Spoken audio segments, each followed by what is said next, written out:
In what ways does your media product use, develop or challenge forms and conventions of real media products?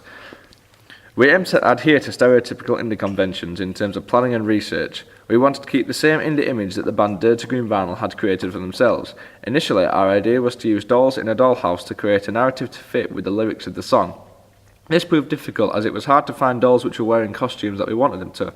It was also hard to find the dolls that matched each other. Another problem was the doll's house we planned to use. It wasn't as big as we would have liked, which caused us to scrap the idea of using dolls. This made us rethink the storyline of our video, as we wanted to stay within the indie genre conventions. Our next idea was to sort of make the same storyline, just with actual people in an actual house. This way we could decide on the costumes ourselves, and the storyline would make more sense. The costumes that we decided on adhere to indie conventions in that they were plain and fairly simple. Jez was dressed in either black skinny jeans or grey shorts and either a black or white tee. Izzy also wore plain clothes such as a grey shirt, a white tee and a dark shirt along with black pants. This is adhering to indie conventions in that the costumes are plain to give the image that the band is putting the music first, much like the image that the Arctic Monkeys give themselves in the video I Bet That You Look Good on the Dance Floor. There is an argument that we have challenged indie conventions in that we have actually used a narrative for our music video, which is true. However, the narrative is not the stereotypical boy-girl love story that ends with them kissing in front of a sunset. Our narrative is different in that the boy and the girl are just shown arguing and end up breaking up, which is the opposite of what usually happens in mainstream music videos, as well as 90% of it being in stop motion, which is also never seen in mainstream videos. We have also challenged indie stereotypes by not putting our band members in the music video. However, we have done this for a reason, because we wanted to give the impression that the music was the most important thing, so we have hidden the identity of the band members. I have adhered to stereotypes of indie digipacks in that I have done it all in black and white apart from the actual CD. It also adheres to indie stereotypes because we do not see any of the band members' faces on anywhere, just different parts of the lead singer's body. He is also shown wearing stereotypical indie clothes such as a big baggy shirt and a leather jacket. I have also followed conventions of indie digipacks for the track list. I have not put numbers before each track name, which I noticed during my digipack research. Also, on the back cover, I have also used the image of a dream catcher to create mystery for the audience, as we can tell that the digipack is fairly low budget and because we have not put images of any band members' face.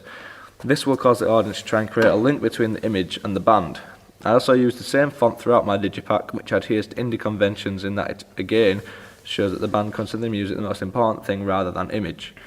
In response to my feedback on my digipack, I only had minor things to change, none of which were related to my construction of the indie image. I received comments such as, very indie, fits conventions, which was good to see, as that's what I was going for.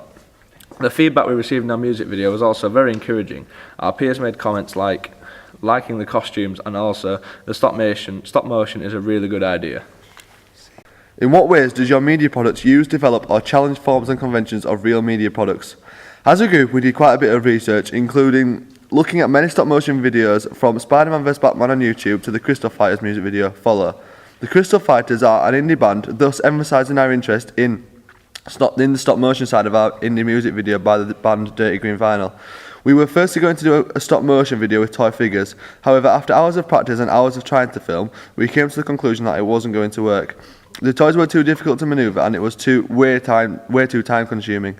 We did a lot of planning for this music video, including practice sessions with dolls and myself going up a staircase.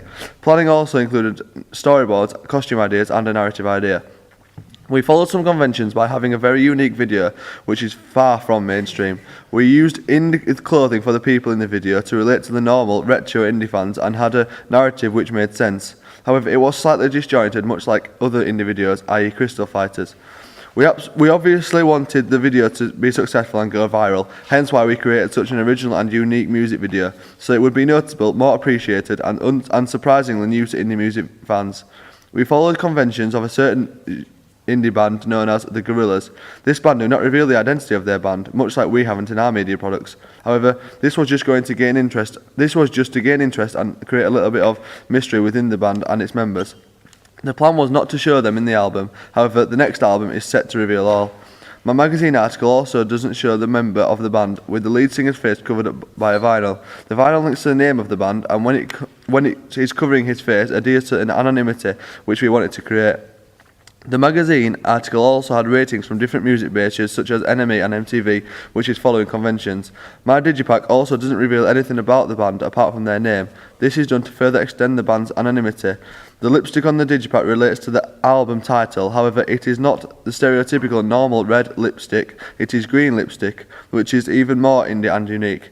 My digipack also had a barcode and production credits, which is following digipack conventions as they all have these. We have challenged a lot of conventions. Firstly, the actual narrative of our music video is very different from mainstream, thus to make it indie. The usual love story ends in them kissing and making up under the stars. However, this music video completely contrasts that and ends up in them splitting up and being lonely, making the video even more individual and really makes it stand out. There is also a binary opposition between the two characters in the music video. In music videos there is generally a time where they are happy, which is shown, then it deteriorates throughout. However, we started away with a bad relationship from the start, which deteriorated further and further, challenging normal conventions yet again. Secondly, indie artists are usually retro and simplistic, with little funding and not a lot of financial stability. However, we have a video which is filmed in a nice house in a nice area. However, we have included two characters which look very indie.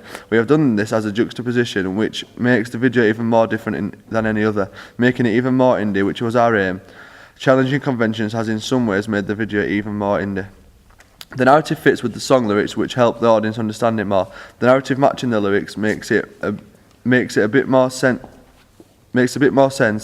instead of being too disjointed. The video itself is disjointed and random, however it makes sense, which brings back some reality and normality, which makes it more believable and more able to appreciate. The audience is greatly affected by such techniques. The video and digipacks are extremely indie and completely contrast from any other mainstream artists and digipacks.